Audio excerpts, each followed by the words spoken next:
technology and motivation, they are not taken simultaneously or at the same breath. I mean, it's easier to get distracted with the technology, with the social media accessibility. So just curious to know, how do you use technology to stay motivated? Yeah, that's very valid point, Abhiram, because I've seen lots of youth today, they don't live their real life, but they live the Instagram and other social media life. So I have seen multiple people who make these reels stating that they are so big, they really are doing great things in life, and that demotivates the other person who is actually honest in his approach. Now, the more time you spend on social media, it means those time is already gone. So you haven't moved towards your goal at that time. So technology, I think can be used in either way. So it's like a weapon. Either you kill yourself or you kill your enemies, right? So uh, technology is not good or bad. It's a perspective that we look at the technology makes it good or bad. I'm going to sleep, or maybe some 1 or 2 times in the day. So the point is, you have a technology, and this is a very good thing. For example, you have an AI as well. But the point is how you're going to use it. Anything can be used for its own benefit and for its own disadvantage also. So that depends upon you, how you take it. But as I told you, when you have a dream completely, you are completely involved in your dream. And when you value yourself, you're going to use everything for that direction only. There shouldn't be anything that is going to deviate you. So technology when used in a better way, like we have a networking, we have a social connections, you know about any conference that is happening quickly because of the technology, that can keep you motivated. But the moment you start mindless browsing, series watching, etc., that's really going to kill you. That's going to kill anybody that has a huge potential. That's a great point, Sachin. Thanks for that. And now let's move to your new venture, the company you have founded. Can you tell us more about that? I mean, what do you do? What is the business? Over to you. Okay, the company is Maven Source Private Limited, and we are into risk and financial consulting. So when I say risk and financial consulting, it talks about what the point is, and my concept is, most of the SMEs in India, they blindly go for insurance coverage. They blindly go, probably sometimes they don't think about certain risks that might impact their business. So my idea is to educate them on that part, because when you look at the risk right now, it's not only the risk management, Abhiram. When you look at the trend that is going on in the industry, people are very much active about the ESG. When I say ESG, it's not only environment, it's also social and governance. When you come to the governance, the point that has to be asked, if you're a big company, do you really have the risk committee? If you're really a big company, do you have the proper plan for the business continuity, for the business sustainability, all those questions. So all those questions relates to finally how well you are protected from the external regulatory changes or the market changes or the consumer behavior changes. So we advise our client based on what they should do now and what they shouldn't do. Sometimes we train them also to make the risk awareness more clear. And in terms of financial consulting, again, there is a problem in SME that when they go for a plant upgradation or for a machine purchase to produce something, or for new entrepreneurs coming into the market with investment of 10, 20, 30 or whatever lakhs of rupees, they don't think very seriously from a cash flow perspective, what their business is going to look like 5 years down the line, when they are going to have that break-even point, under what condition they can have a quick break-even point, under what condition they should have a longer break-even point, to make the break-even point shorter, what should be the hiring process? All these calculations are missing. So we advise our client based on that also. So that's actually the concept of Maven Source. But right now we are still evolving because the company is only 8 or 9 months old, and I myself is thinking from a different perspective. So we are going to move into different direction as well. So right now it's really interesting to see how we are helping the firms and how we are guiding them. So that's what we do normally on our consulting. So what is your vision for the company you have founded? Where do you want to see it? Maybe 5 years down the line or 10 years down the line. What is the future that you want to see? Okay, I want to establish Marvin Source as a facilitator for the Indian firms.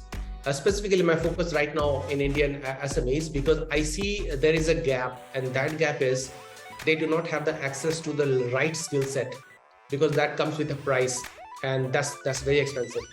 And so, as a facilitator of the SME, so that they can adopt themselves with the changing environment outside. When I say changing environment, I'm talking about the importance of risk management, the importance of ESG. Are you really ESG compliant? What is your carbon footprint? Are you really ready 5 years down the line to supply your component to the MNC, because they are going to do their BRSR core analysis, which means even their supplier has to be ESG compliant. Are you really ready for that? That compliance thing. So the target of Marvin Source is to make them ready so that they can do their business without any fear of the regulatory change or any other risk that might come, and with a solid financial plan. So I really see myself, as a sort of facilitator for these SMEs in India, and to contribute to the growth of the manufacturing that is happening right now in India. It's the best time to be in this country. We have come to the end of this chat, Sachin. So what are your key learnings from your life so far? Over to you. The first learning, I say, Abhiram, and which I believe from the core of my heart, is you have to believe in your dream and yourself. Because what happens in most of the time in your life, you take advice from someone without knowing whether the advice is in your favor or not. Because sometimes we consider other as a guide and you go for an advice, but what we get is probably not very good, and we don't understand at that time, because at that time we think that whatever guidance is being given to me is right. But sometimes there is a possibility that there might be a hidden agenda. You are being misguided intentionally because somebody has seen you not doing certain things. So the very first thing, and of course this is a fact, Abhiram, if you consider yourself as a ship or a boat, you have a machine and everything done, but you are not in your steering. What happens? One person will come, it will drive you to the right, another will drive you to the left, another will keep you encircling, and you're frustrated. You have an energy, you have that motor, everything is working fine, your speed is great, but the point is you're getting nowhere because you are listening to 10 people. So the best learning that I have learned for my life is, and which I also implement, is trust in yourself. Have a vision that, okay, this is what I'm going to do. And it doesn't mean that, say, for example, if I envision myself as a Bollywood actor and I should focus on it because they lead a good life, will not motivate me because I'm not believing it from the core of my heart.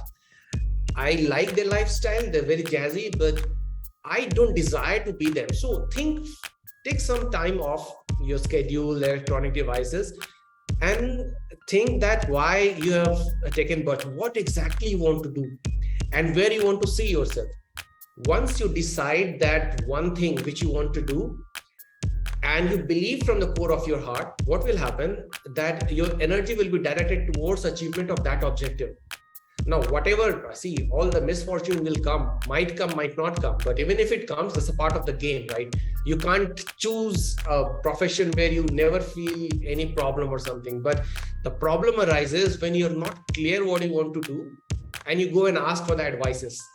10 people will give 10 advices and then you are lost. And when that indecisiveness increases, 6 months, 7 months, the frustration will creep in. You will say, no, what I'm doing in my life. And it becomes more, difficult for you to manage. So this planet is full of people, very good. Network with them, very good. But first, talk to yourself. First, make yourself as your best friend. Ask yourself, ask your soul, who you are exactly. You may be Abhiram Ola, for example, but who do you think you truly are? Are you the best podcaster I've ever seen in the future? Are you the best YouTuber? Are you the best travel person? you need to decide, think, and then go ahead with that. Now, after that, once you trust yourself, if somebody says, no, you can't be that, you cannot be that, in that case, you have to protect your dream, because now you know that other person is lying to you, because your soul is not allowing you to follow that, what person is saying. So that's the first lesson. Believe in yourself, value yourself, and follow your dreams. Everything else will ultimately fall in place. What will happen initially that, you may lose some of your friend, you may lose some of your well-wisher, the so-called well-wisher or the so-called friend, not the true ones. But ultimately in your journey, the person who sticks with you will be your true soul. And that's what matters. It's not the volume, but the value of those, even if it is 3-4 people who are really close and actually help you, matters. And that will come only when you believe in yourself. Because, even if I don't believe myself, who is going to believe me? If I don't trust myself, who is going to trust me? So you are the hero of your own life, and consider other as a supporting actor. So a hero will never listen to the supporting actor, right? He has his vision. So that's what matters. And second thing which I have learned is looking at the very end point in your life. And then you decide what you have to do today. For example, let's say the length of the life is 1 day. So morning it starts, in the evening, the person is dead. So he has been given a task. Okay, you have to do 1, 2, 3, 4, 5, 6, 7, 8, and 9 p.m. you will be dead. Now, if in the morning that person has given, let's say, rice to eat, he say you have to keep eating rice till 7, 8 p.m. and then 9 p.m. you will be dead. The person says, okay, I'm going to do it. If that person thinks, okay, let's imagine this is 9 p.m. I'm already dead. Then he would reflect back and say, okay, what if, could I have chosen to eat a mango at 10 a.m.? Yes, I could have. Was it difficult? Yes. So was the difficulty too much that I decided not to eat mango? Because you are dead now, you can think from a multiple perspective, right? So the person will say, no, it was not difficult. Even if it is difficult, that's enjoyment.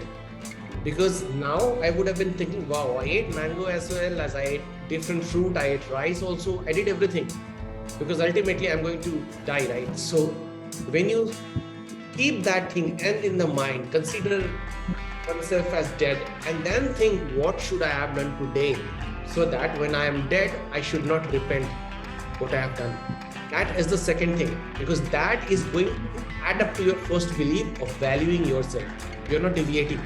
Even if you do not become a best podcaster or YouTuber or best consultant, at least you have that satisfaction that this was me, I tried my best, and that's what it is. And nothing else matters, because after this life, nobody knows what happens, right? So that is the second thing that I want to focus on. And the third is, most of the time I've seen that people think very short term. So they do not get the promotion this year, they are very upset. This guy insulted him and he got the promotion, I did not get it, that's bad. I lost 3 of my clients, that's bad. This happens when we think that life is a very short run, but that's not the fact. Life is a marathon. You have to stick to your ground and keep running. So what happens when you keep running, even if you are not, if you are being defeated by somebody else, but if you keep running, what is happening? You are strengthening your muscles, you are strengthening your running skills, you are strengthening your capacity to run. Ultimately, one day or after some time, you will keep gaining those capacity because you are allowing your muscles to work. And the race is not going to finish in one day. It's a long game. Like after 5 years, where do you want to become? It's a long-term perspective. Okay, I want to become a great surgeon, for example. But I failed my MBBS exam. Oh, that's okay. I failed. I'll find out why I failed. Because after 5 years, I have to become a surgeon. You start working on it.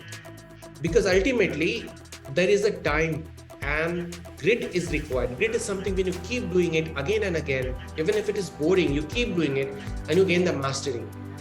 But what happens, mostly I've seen this with fresh professionals, they think that probably they are very much motivated by movies and something. They say, I want to become an investment banker, but the job I do in office is not that jazzy. Jazzy means he should come with a coffee in his hand, talk to 10 people, big shots, make billions of dollars deal in a day. That doesn't happen, right? You have to work alone on the Excel sheet for a long time, and then one deal happens. So don't go by what is being shown, because all those technology I say on the social media, sir, they are being meant to sell. The point is, are you really going to buy it or not? So in short, life is a sort of run, and be ready for the long haul. It's not a very short thing. One day you are dead. No, if you when the boxers, those boxers who win is not the one who punches very hard, but those who can take the punch but they get up every time. Because unless and until you are not tired and dead, nobody can defeat you, right? So that's what it is. Encourage your strength, develop your strength, keep going on. That again come from your second thing is that, and that again come from the first thing is that you should have a belief in yourself.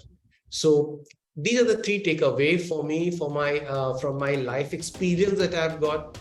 And I still follow that. I still believe in myself, because when something bad happens, either in my consulting business or somewhere, or from my emotional perspective, I think that this is an illusion, because ultimately 5 years or 3 years down the line, I will just remember this thing and I'll see that how bravely I fought in that situation.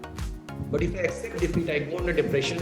It's a spiral. I'll keep going down and down, and ultimately I will lose the sight of what I want to become in my future, in my life, really, or what I am at this moment.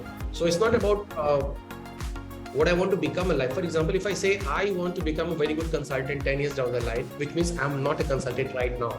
That's not the truth. I am saying I am a consultant, I am a very good consultant, and I am going to enjoy my life. In 10 years down the line, I'll be better. Because the universe is expanding, as I mentioned. Because if you follow God, you follow what they do. What they do is expand. So these are the three takeaways, Sabina, which I want to let people listen and understand from the core. It takes a lot of time to understand it, because you need to think and talk to yourself if you really want to understand what exactly I meant by all these three things. Wow, it was a very intense as well as entertaining conversation with you, Sachin.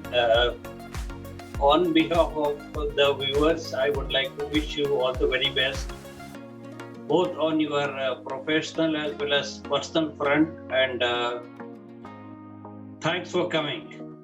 Thank you very much, Abhirab. It was really great talking to you. And thank you, everyone. Thank you.